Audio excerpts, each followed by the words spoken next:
Technology పెరుగుతున్న కొద్దీ cyber నేరాల స్థాయి అలాగే ఉంది. మోసం రంగులు మారుతుంది. నేరగాళ్ళు తెలివి మీరారు. మనం కాస్త పరధ్యానంగా ఉన్న కష్టార్జితం గోవిందే. సొంత చిట్కాలు పనిచేయవు. బ్యాంకు సిబ్బంది, పోలీసులు చెప్పిన వాటిని తూచా తప్పకుండా పాటించటమే మనకు శ్రీరామ రక్ష.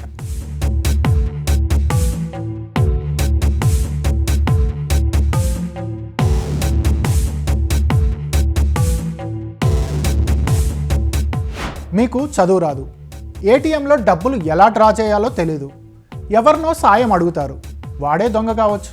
మీరు ఏటీఎంకి వెళ్తారు, మీ పిన్ నెంబర్ వేరే వాళ్ళకి ఇచ్చి ఓపెన్ చేయమని చెప్తారు. వాళ్ళు ఏం చేస్తారంటే వాళ్ళ దగ్గర ఆల్రెడీ మీరు యూనియన్ బ్యాంక్ కార్డు వాడుతుంటే వాళ్ళ దగ్గర యూనియన్ బ్యాంక్ కార్డు ఉంటుంది. మీ కార్డు మీద నేమ్ ఉండదు కాబట్టి మీ కార్డులో డబ్బులు డ్రా చేస్తారు. మీ పిన్ నెంబర్ తెలుసుకుంటారు. మీ కార్డు వాళ్ళ దగ్గర పెట్టుకొని వాళ్ళ దగ్గర ఉన్న యూనియన్ బ్యాంక్ కార్డు మీకు ఇస్తారు. అప్పుడు అది మీ కార్డా వాళ్ళ కార్డా మీకు తెలియదు, మీరు పట్టుకొని వెళ్ళిపోతారు. నెక్స్ట్ వాళ్ళు ఇంకో ఏటీఎంకి వెళ్ళి డబ్బులు తీసుకోవడం జరుగుతుంది.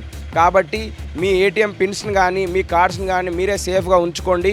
మీకు సంబంధించిన కుటుంబ సభ్యుల ద్వారా మాత్రమే మీరు ట్రాన్సాక్షన్ చేసుకోండి. మూడో వ్యక్తిని నమ్మకండి. బ్యాంకు కానీ బ్యాంకు సంబంధించిన సిబ్బంది కానీ మీ వ్యక్తిగత వివరాలు ఎప్పుడూ అడగరు. మీ అకౌంట్ ఉన్న బ్యాంకు సిబ్బంది లాగే సైబర్ నేరగాళ్ళు కాల్స్ చేస్తారు. కర్మకాలి మీరు బుట్టలో పడ్డారో ఇక అంతే. మీకు ఒక ఫోన్ కాల్ వస్తుంది, మేము బ్యాంక్ నుంచి మాట్లాడుతున్నాము, మీకు ఈ ఆఫర్ వచ్చింది, లేకపోతే మీ క్రెడిట్ కార్డ్ నెంబర్ చెప్పండి, మీ ఓటీపీ చెప్పండి అని అడుగుతారు. ఏ బ్యాంకులు కూడా మీకు వ్యక్తిగతమైన మొబైల్ నెంబర్ కానీ మీ ఇంటి నెంబర్ కానీ ఫోన్ చేసి బ్యాంక్ సంబంధించిన ఏ వివరాలు అడగరు. మీరు ప్రధానంగా చేయవలసిన పని ఏంటంటే అట్లా మీకు ఏదైనా కాల్ వచ్చినప్పుడు మేము బ్యాంక్ వచ్చి మాట్లాడతాం, మీ అడ్రస్ చెప్పండి అని మాత్రమే చెప్పాలి తప్ప మన బ్యాంకు సంబంధించిన ఏ వివరాలు కానీ ఓటీపీలు కానీ సివివీలు కానీ కార్డ్ నెంబర్లు కానీ కార్డు పైన ఉన్న పేర్లు కానీ ఎలాంటివి మీరు ఖచ్చితంగా ఆ ఫోన్ ద్వారా ఎవరైతే మాట్లాడుతున్నారో వారికి షేర్ చేయకూడదు.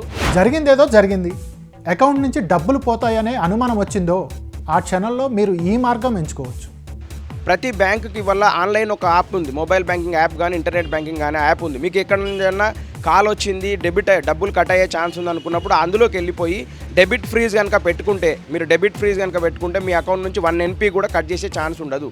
క్రెడిట్ ఫీజు పెట్టుకుంటే మీకు డబ్బులు వచ్చేటివి రావు. కాబట్టి మీరు క్రెడిట్ కాకుండా డెబిట్ మాత్రమే ఫ్రీజ్ పెట్టుకుంటే మీ అకౌంట్ నుంచి రూపాయి కూడా కట్ కాదు. ఆ తర్వాత మీరు వర్కింగ్ డే రోజు బ్యాంక్ వచ్చి మళ్ళీ లెటర్ రాపించుకొని డెబిట్ ఫ్రీజ్ చేసుకుంటే బాగుంటుంది, దాన్ని తీసుకుంటే బాగుంటుంది. కాబట్టి ఆ ఆన్లైన్కి సంబంధించిన పూర్తి వివరాలు మీ నియరెస్ట్ బ్యాంక్ వెళ్ళి, మీరు మూడో వ్యక్తిని నమ్మకండి, మీ వివరాలను ఇంకొకరికి ఇవ్వకండి. బయట ఎవరో థర్డ్ పర్సన్ సరే ఈ మొబైల్ బ్యాంకింగ్ ఎట్లా సెట్ చేసుకోవాలని అడగకండి.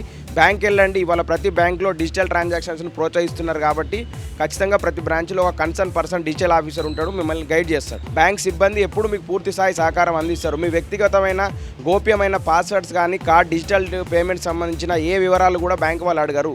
మీ ఇంటర్నెట్ బ్యాంకింగ్ పాస్వర్డ్ కూడా అడగరు. ఆ విషయాన్ని మీరు గుర్తెరిగి మీ డబ్బులను మీరు ప్రొటెక్షన్ చేసుకోవాలి. ఫోన్ మాట్లాడారు, సైబర్ నేరగాళ్లకు మీరు ఎరగా దొరికారనుకుందాం. మీ డబ్బు పోవద్దంటే తక్షణం మీరు చేయాల్సిన పని ఇది.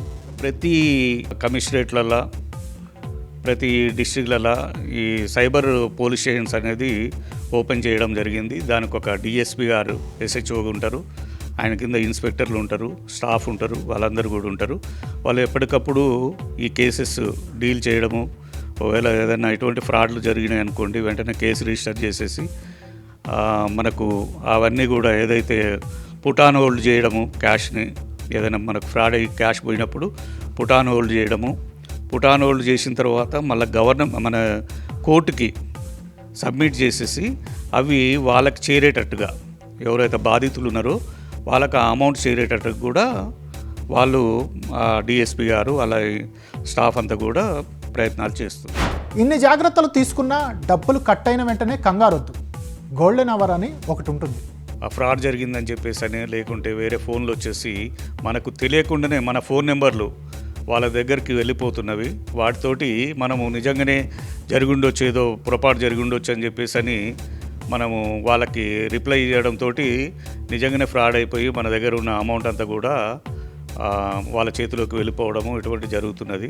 అయితే ఇమీడియట్గా గోల్డెన్ టైంలోనే within half an hour 1 hour లోపల మనము 1930కి లేకుంటే NCRP పోర్టల్లోకి మనము తెలియజేస్తే వెంటనే దాన్ని స్టాప్ చేయించడం కానీ ఇటువంటి చేయడానికి ఆస్కారం ఉంటుంది.